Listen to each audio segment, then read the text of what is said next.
اس نے ایک سوال کیا کہ درگاہ میں لوگ جاتے ہیں اور اتنا یقین کرتے ہیں، اس پر آپ کیا بولیں گے؟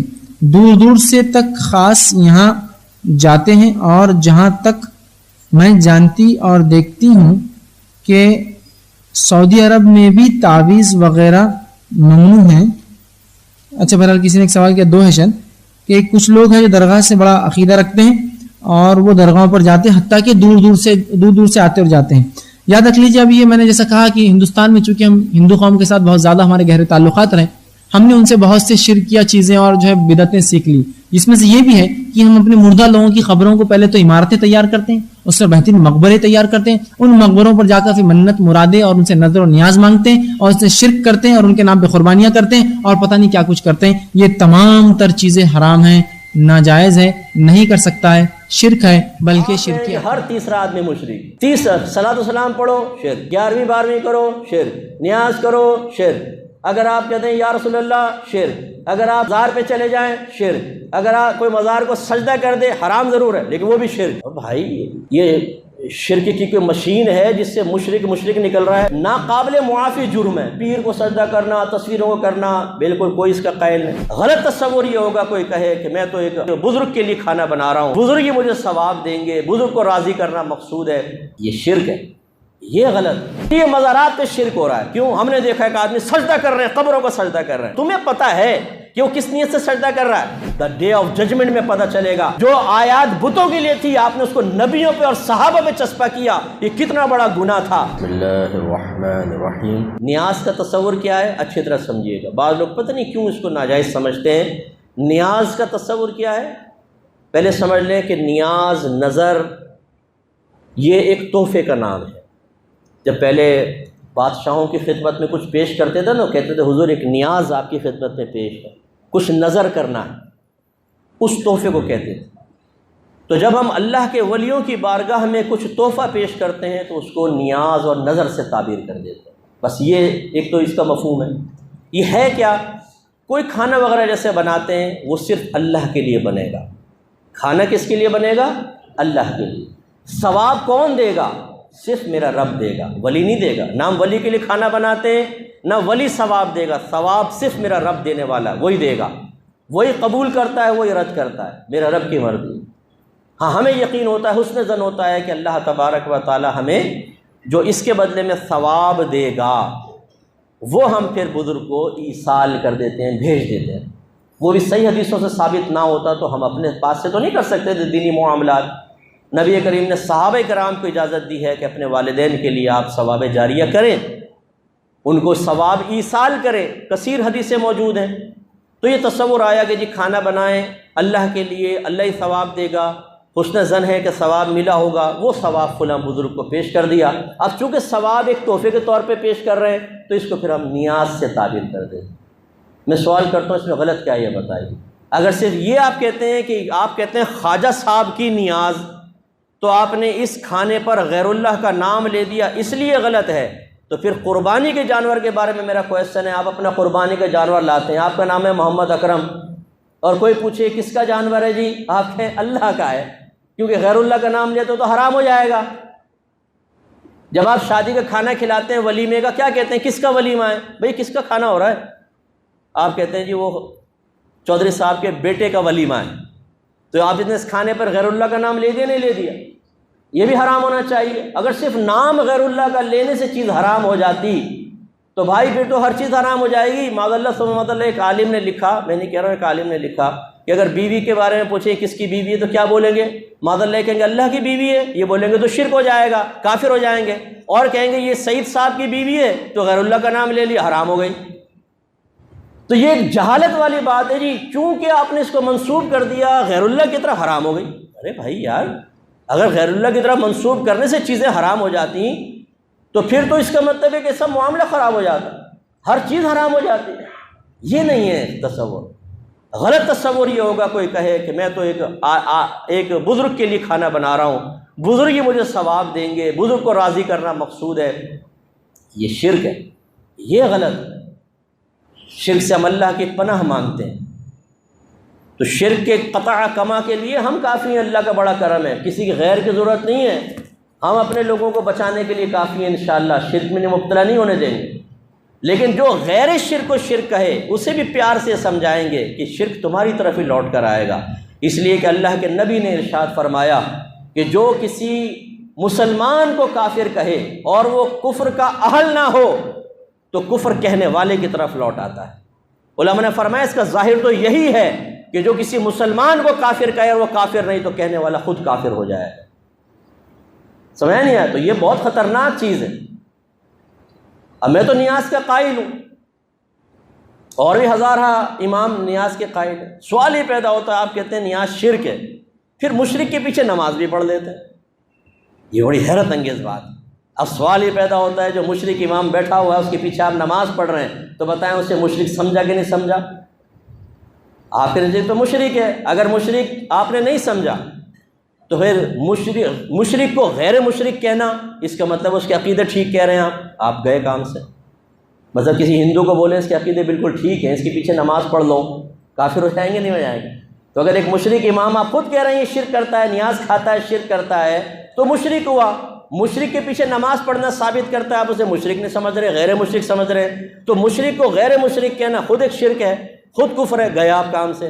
اور اگر آپ کہتے ہیں نہیں مشرک تو ہے لیکن نماز پڑھنا جائز ہے تب بھی کافر ہو جائیں گے، اور اگر آپ کہیں نہیں ہم تو ویسے ہی کہہ رہے تھے مشرک نہیں تب بھی کافر ہو جائیں گے، بتاؤ بھاگو گے کہاں؟ کون سے راستے سے بھاگو گے؟ نہیں کریں یہ غلط حرکتیں، جو مشرک نہیں ہے اسے خواہ مخواہ مشرک مت کہیں ورنہ اپنی زندگی آپ کی عذاب میں آئے گی۔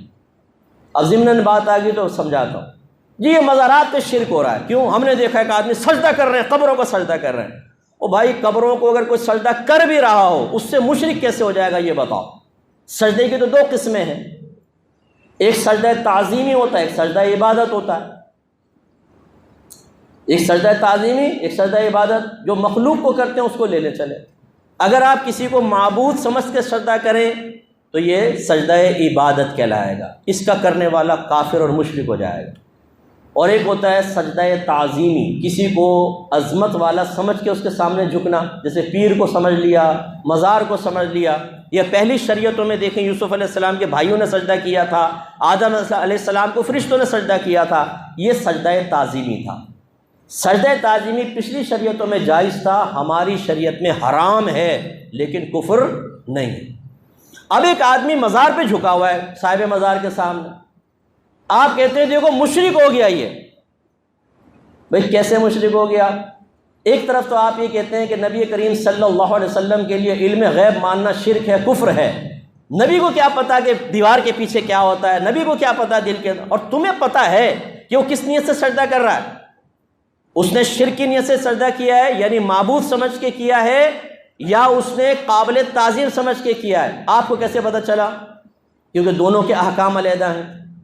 اور اگر آپ کہتے ہیں ہمیں پتہ ہے تو کافر ہو جائیں گے، علم غیب کا دعویٰ کیا، اور کہ آپ چاہے پتہ نہ ہو پھر بھی کیونکہ جھکا ہوا ہے اس لیے مشرک کہیں گے، تو پھر میں کہتا ہوں کہ یہ پوری مسجد والے بھی مشرک ہیں، آپ سب مشرک ہیں، اور ابھی شرک کریں گے آپ۔ وہ کیسے؟ میں دیوار کو سجدہ کروں گا، میں گیا، پہلی صف مجھے سجدہ کرے گی کیونکہ میرے پیچھے جھکے ہوئے ہیں آپ بھی گئے، دوسری صف بھی گئی، تیسری صف ہر ایک دوسرے کے سامنے جھکا ہوا ہے، کیا کہیں گے آپ جواب میں؟ ارے مفتی صاحب سامنے جھکے ہوئے لیکن نیت تو اللہ کو سجدہ کرنے کی ہے نا، یہی تو جواب دے رہے ہیں کہ اصل نیت کا اعتبار ہے، جھکنے کا اعتبار نہیں ہے۔ آپ بھی تو جھکے ہوئے ہیں غیر اللہ کے سامنے، کیسے کافر و مشرک ہو جائیں گے جب تک کہ آپ کی نیت درست ہے؟ اس کا مطلب ہے اگر کوئی صاحب قبر کو سجدہ کرے گا تو سب سے پہلے نیت پوچھیں گے، بتا تو اس کو معبود سمجھ کے سجدہ کر رہا ہے یا قابل تعظیم؟ اگر معبود سمجھ کے کرے تو کافر و مشرک، اور اگر کہتا ہے کہ میں تو قابل تعظیم سمجھ کے سجدہ کر رہا ہوں تو ہم کہیں گے یہ شرک تو نہیں ہے، کفر تو نہیں ہے، لیکن تم گناہ گار ہو، یہ حرام کام کیا ہے تم نے۔ اب اس کا مطلب یہ اگر اس نے سجدہ تعظیمی کیا ہے تو کفر نہیں، اور آپ کہہ رہے ہیں یہ کافر و مشرک ہے۔ پھر حدیث سن لیجئے، نبی کریم نے فرمایا جو کسی غیر کافر کو کافر کہے، جو کفر کا اہل نہ ہو، تو کہنے والے کی طرف کفر لوٹ آتا ہے۔ اب آپ بتائیں، میرے خیال میں جاہل سے جاہل آدمی کو بھی پکڑیں گے نا مزار پر، جو بالکل گاؤں سے اٹھ کر آیا ہے، اور آپ اس سے کہیں گے بتا تو نے ابھی سجدہ کیا تھا صاحب مزار کو، کیا اس کو خدا سمجھتا ہے؟ وہ کہے گا لا حول ولا قوت، بھائی اللہ کے ولی تھے، میں تو تعظیم کر رہا تھا، یہی کہے گا وہ۔ کوئی کسی مسلمان سے آپ یہ تصور کر سکتے ہیں کہ خدا سمجھ کے سجدہ کر دے کسی کو؟ لیکن آپ نے قسم کھائی ہوئی ہے کہ غیر مشرک کو مشرک ضرور قرار دینا۔ تو اب بتائیں قصوروار کون ہے؟ جو سجدہ کر رہا ہے میں کہتا ہوں وہ بھی قصوروار ہے، لیکن اس سے بڑھ کر قصوروار وہ ہے جو اس کو مشرک کہہ رہا ہے۔ ہلکا ہاتھ رکھیے، پیار سے سمجھائیے، یہ کوئی ناقابل معافی جرم ہے۔ پیر کو سجدہ کرنا، تصویروں کو کرنا، بالکل کوئی اس کا قائل نہیں، یہ غلط ہے، اس کو روکنا چاہیے۔ لیکن روکنے کا یہ جو آپ نے انداز اٹھایا ہوا ہے کہ ڈنڈا اٹھایا، بول صحیح بول ورنہ مشرک کہوں گا تو جو ماروں گا تیرے سر پہ ڈنڈا، اس طرح آپ کے نبی نے بھی کبھی نہیں کیا۔ جو حقیقی مشرک تھے، شرک کر رہے تھے نا، ان کے ساتھ بھی نہیں کیا آپ کے نبی نے۔ پیار سے سمجھایا ہے، محبت سے سمجھایا ہے، ان کی برین واشنگ کی ہے، سلولی آہستہ آہستہ وہ پکے مسلمان ہوئے۔ آپ ڈنڈا اٹھا کے غیر مشرک کو مشرک کہہ کے سمجھتے ہیں کہ ہم دنیا سے شرک کو ختم کر دیں گے۔ میں آپ کو صحیح حدیث سنا دیتا ہوں، آپ کے نبی نے ارشاد فرمایا، مجھے اپنی امت پر شرک کا خوف نہیں ہے، مجھے اپنی امت پر اب شرک کا خوف نہیں ہے، لیکن مجھے اس بات کا خوف ہے کہ دنیا ان کی طرف تیزی سے آئے گی اور یہ دنیا میں مشغول ہو جائے۔ ایک روایت میں سرکار نے فرمایا، شیطان میری امت کو شرک میں مبتلا کرنے سے مایوس ہو چکا ہے۔ آپ کے نبی غیبی خبریں دیں کہ میری امت شرک نہیں کرے گی، آپ کہیں کہ ہر تیسرا آدمی مشرک، تیسرا صلاۃ و سلام پڑھو شرک، 11ویں 12ویں کرو شرک، نیاز کرو شرک، اگر آپ کہتے ہیں یا رسول اللہ شرک، اگر آپ نیاز مزار پہ چلے جائیں شرک، اگر آپ کوئی مزار کو سجدہ کر دے حرام ضرور ہے لیکن وہ بھی شرک۔ اور بھائی یہ شرک کی کوئی مشین ہے جس سے مشرک نکل رہا ہے، مشرک، صرف اپنے ہم مشرک نہیں باقی سارے مشرک، ایسی ہے یہ بدعت کا رواج۔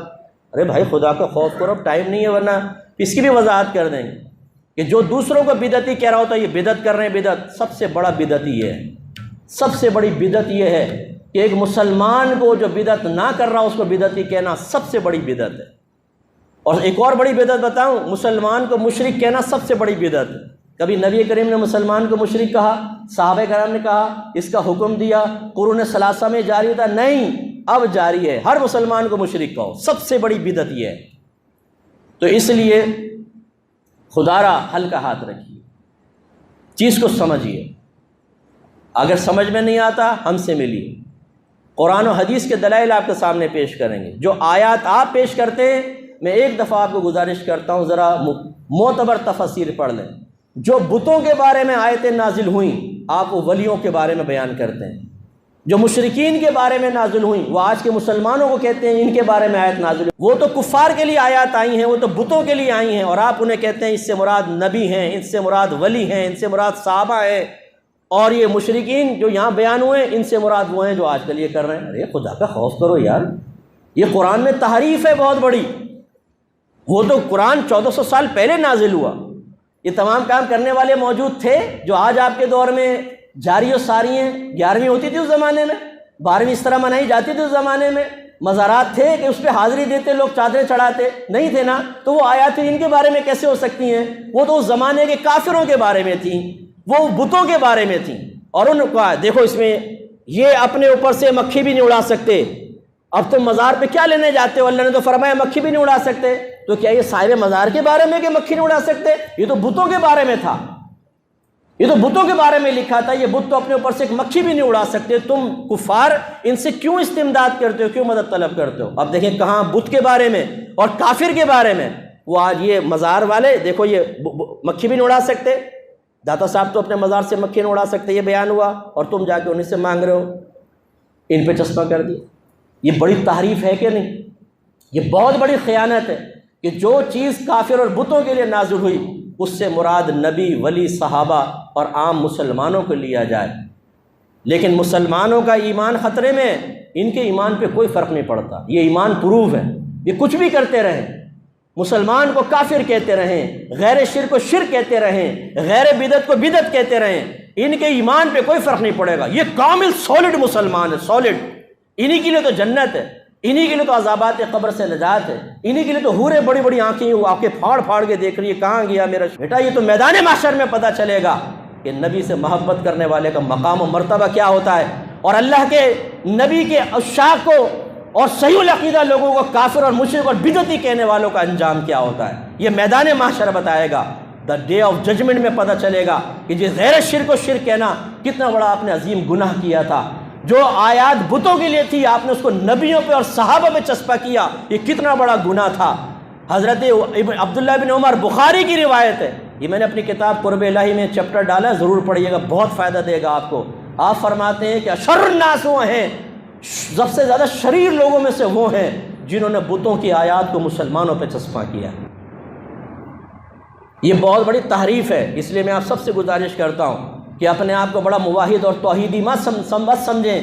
بعض اوقات توحید شرکیہ بھی ہوتی ہے، شیطان کی توحید شرکیہ توحید تھی، اس نے اللہ کو واحد مانا تھا، وہ اللہ تعالیٰ کے لیے شرک تو نہیں کر رہا تھا نا، اللہ کو ایک مان رہا تھا، اس کا وجود مان رہا تھا، لیکن اس نے اللہ کے نبی کی تعظیم سے انکار کیا تو قیامت تک کے لیے کافر ہو گیا۔